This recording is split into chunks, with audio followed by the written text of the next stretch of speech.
There is an energy more dangerous than anger and more destructive than hatred. Anger is hot, it burns out quickly.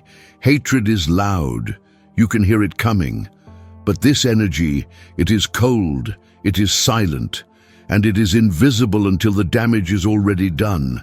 It has the power to dismantle empires, ruin lifelong friendships, and most terrified of all, drain the life force out of the person who carries it.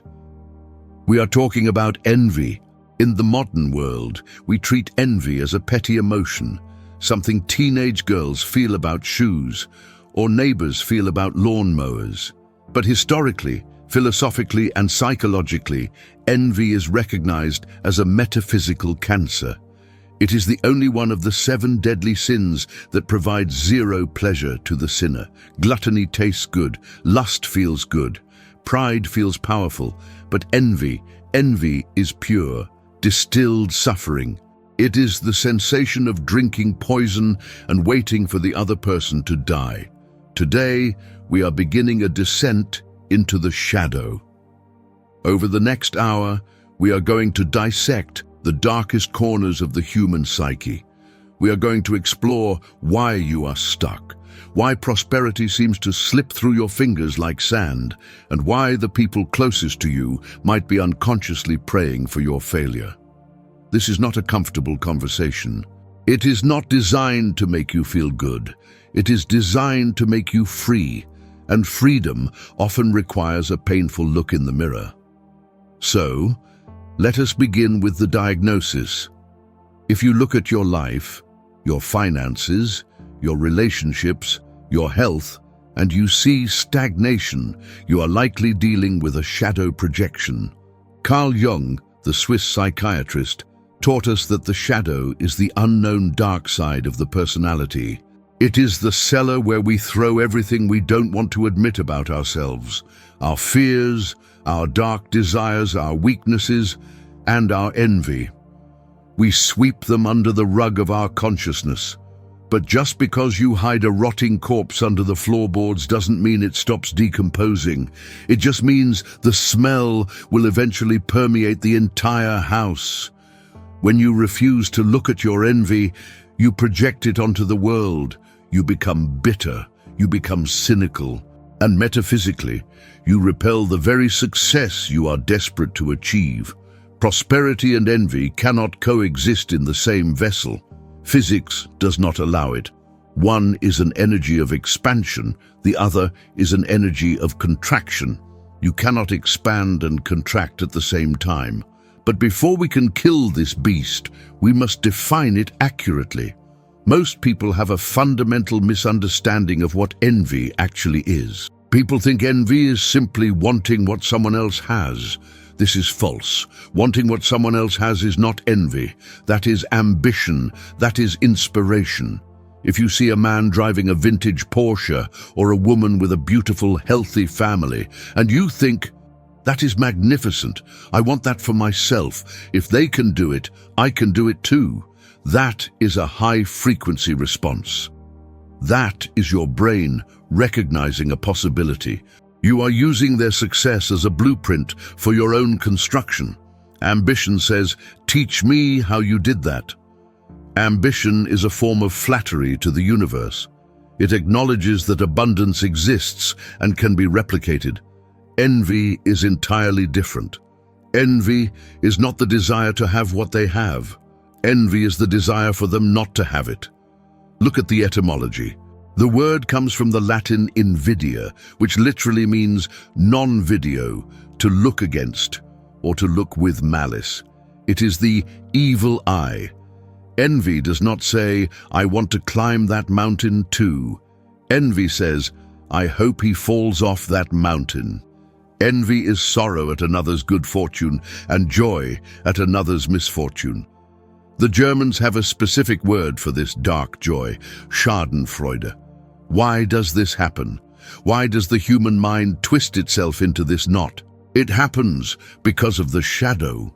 When you see someone succeed in an area where you have failed, it triggers a deep, narcissistic wound. Their success acts as a mirror reflecting your own inadequacy. You don't hate them. You hate what they represent. They represent the potential you wasted. They represent the discipline you didn't have. They represent the risk you were too cowardly to take. But the ego cannot handle that truth. The ego cannot say, I am lazy or I am fearful. So to protect itself, the ego transforms that self-loathing into external hatred. It says, he didn't earn that. He got lucky. She isn't talented. She slept her way to the top. Rich people are evil. That success won't last. Do you hear the mechanism? It is a defense strategy. You are devaluing the object of your desire so that you don't have to feel the pain of not having it. But here is the catch, and this is why envy is a poverty sentence. You cannot become what you resent. If you subconsciously resent wealthy people, your mind will sabotage every opportunity you have to become wealthy. Why? Because if you became wealthy, you would become the thing you hate. Your psyche will protect you from that identity suicide by keeping you poor. If you resent happy couples, you will subconsciously sabotage your own relationships, because to be happy would be to join the enemy tribe. This is why this topic is so critical. We're not just talking about being a nice person. We are talking about the mechanical laws of success. If you are harboring envy, you are driving with the parking brake on. You are pouring water into a bucket that has a hole in the bottom. And the terrifying part, you might not even know you are doing it. Envy is a shapeshifter. It disguises itself as justice. It disguises itself as critical thinking. It disguises itself as moral superiority. I'm not envious. I'm just concerned about how he spends his money. I'm not jealous. I just think she's superficial. Lies. All lies. That is the shadow speaking. And if you are sitting there thinking, I don't have envy, I am pure. I clicked on this video to learn how to spot envy in others, not myself. Then I have bad news for you. You are the most infected of all. If you cannot admit you have a shadow, the shadow owns you.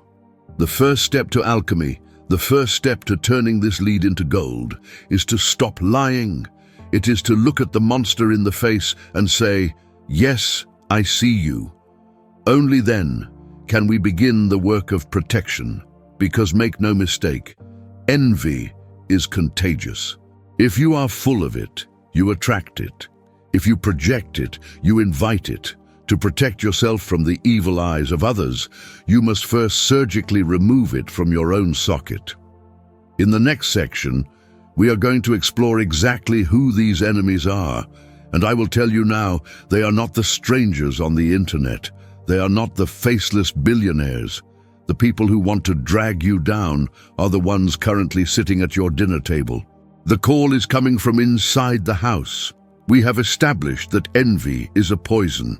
Now we must locate the source. If you are worried about the evil eye, stop looking at the horizon. Stop looking at your competitors across the ocean. Stop looking at the strangers on the internet. Envy has a very specific geometry. It does not travel long distances. It does not cross social stratospheres. Envy is a disease of proximity. Aristotle noted this over 2,000 years ago.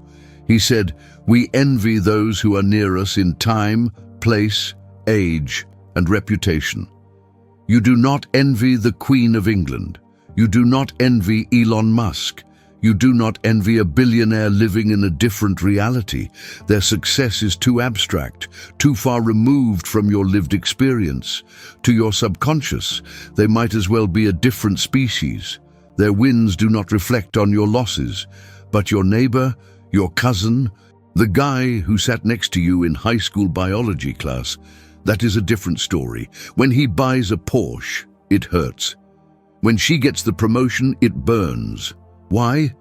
Because you started at the same starting line.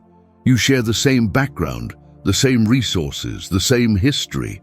His success removes your excuses. If Elon Musk succeeds, you can say, well, he is a genius or he had luck. But if your best friend succeeds and you are still stagnant, the mirror cracks. You can no longer hide behind the excuse of circumstance. The only variable left is you. And that realization is unbearable for the ego. This brings us to the most painful truth of this entire discourse. The people most likely to sabotage you are not your enemies. They are your friends. They are your family. This is not cynicism. This is biology. It is the reference group theory.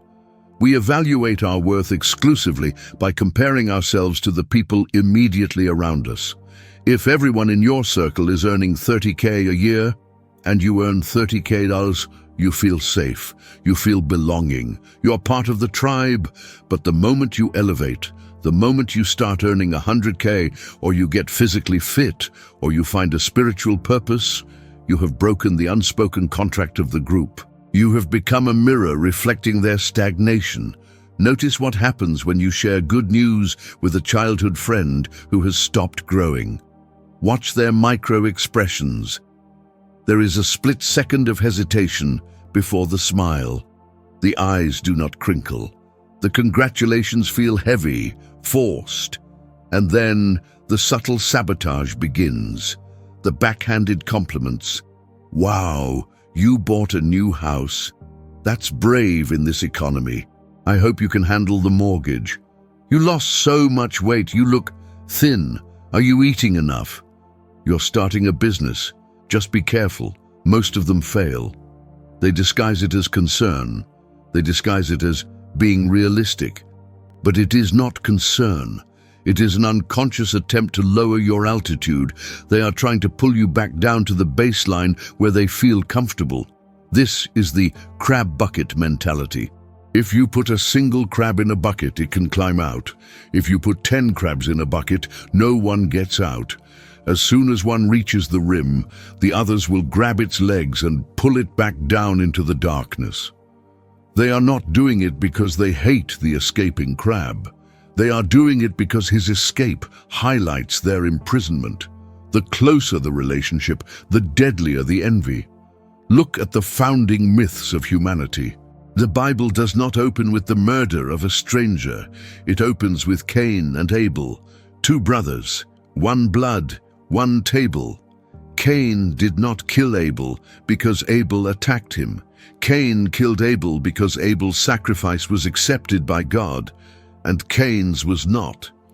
Abel's competence made Cain feel inadequate. The first murder in human history was not a war for resources, it was a fratricide born of envy. This archetype is etched into our DNA. You must be extremely vigilant with the people who knew you before. The people who knew you when you were broke, when you were messy, when you were a child. They have a snapshot of you frozen in time. When you change, you are killing that version of yourself. And strangely, they mourn it. They feel betrayed by your growth. They will say things like, "You've changed." They say it like an accusation. Your response should be, "I hope so. If I hadn't changed, I would be dead."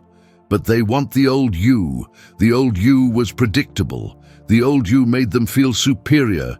The old you was a reliable co-pilot in their misery. By succeeding, you are forcing them to make a choice.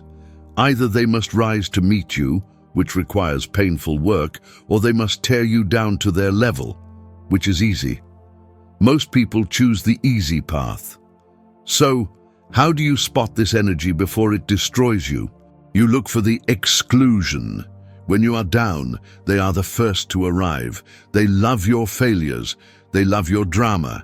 They offer a shoulder to cry on. They feel useful when you are broken. This is often mistaken for empathy, but it can be vampiric pity. But observe them when you win.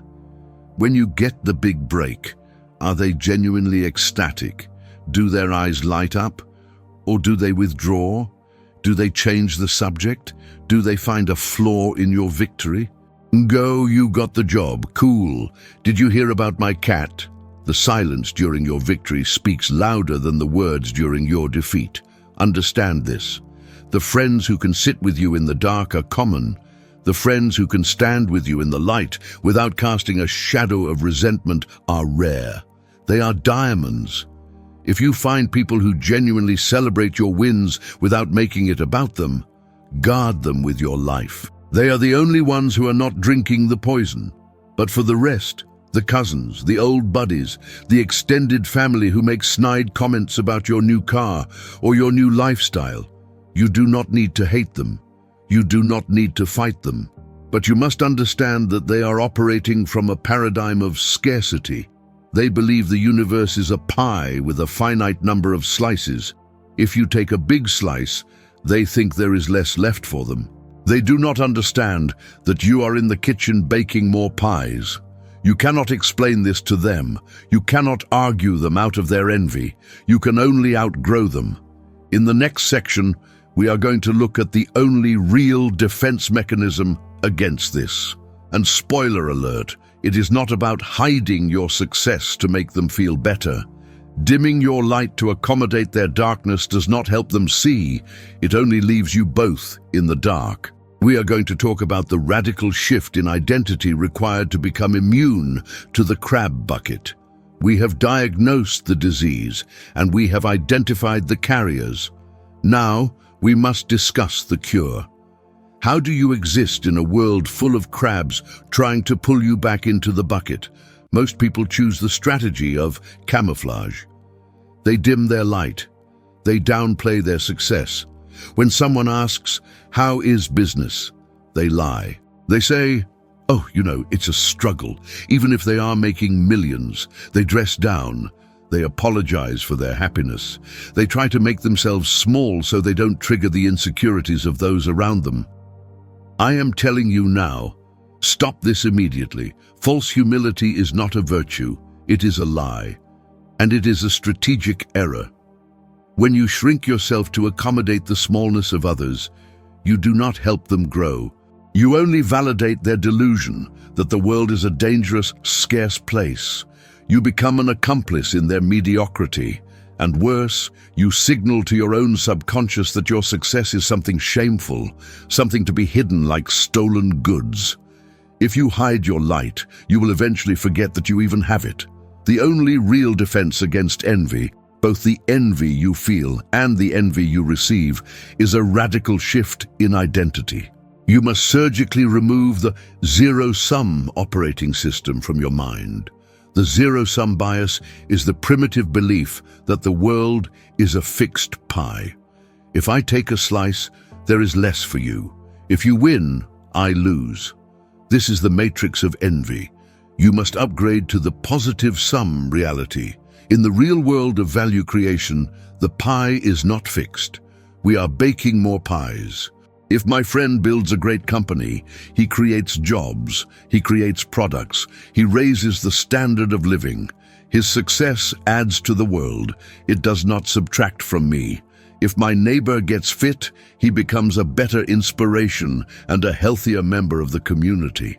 His strength does not make me weak. It challenges me to be strong. So, here is the protocol for the sovereign individual.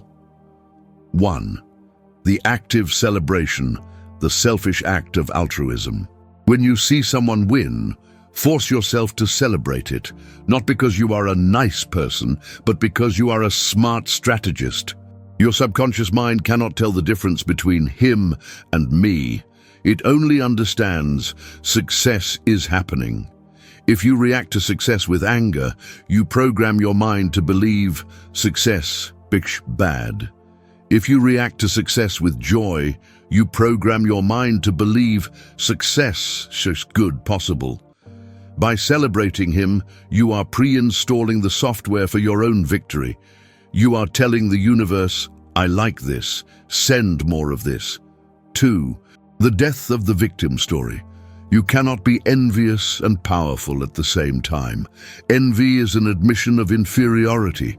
It is a confession that you believe you are a victim of circumstance. He got lucky. She had connections. Every time you say this, you are handing your power over to luck and connections. You are saying you have no agency. Stop telling the story of what you didn't have. Start telling the story of what you are building. The moment you take total responsibility for your life, envy evaporates. Why? Because if you are responsible, then you don't need to look at anyone else's paper. You are too busy writing your own exam. 3. The paradox of protection, anti-fragility.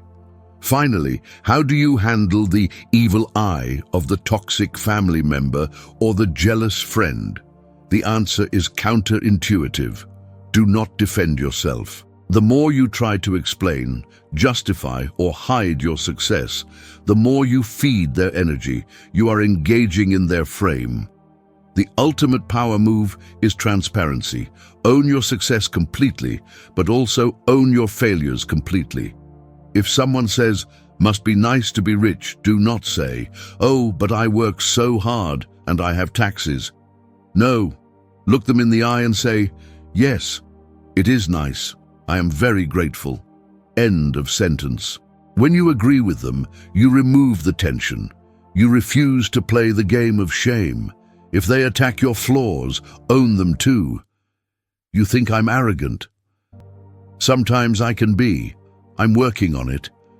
When you have nothing to hide, you have nothing to fear. You become anti-fragile. The attacks don't break you, they just pass through you like wind through a ghost. You do not need to cut everyone off, though some toxic people must go. You simply need to become unhookable. When you vibrate at the frequency of abundance, knowing deeply that there is enough for everyone, that you are worthy, and that no one can take your destiny away from you, the envious people simply fade into the background. They become irrelevant noise, like static on a radio station you are no longer listening to. We have traveled through the dark valley of the shadow today. We have learned that envy is not a sin to be punished, but a signal to be decoded. It is a map showing you exactly what you want, but are too afraid to claim. We have learned that the people trying to pull you down are just terrified crabs in a bucket, and their fear has nothing to do with you. And we have learned that the only way to win is to leave the bucket entirely. So, I leave you with this challenge. The next time you feel that cold pang of envy in your chest, do not suppress it. Do not judge it. Look at it. Ask it, "What are you trying to teach me?" And then, get back to work. The world is wide, the resources are infinite, and there is a seat at the table with your name on it.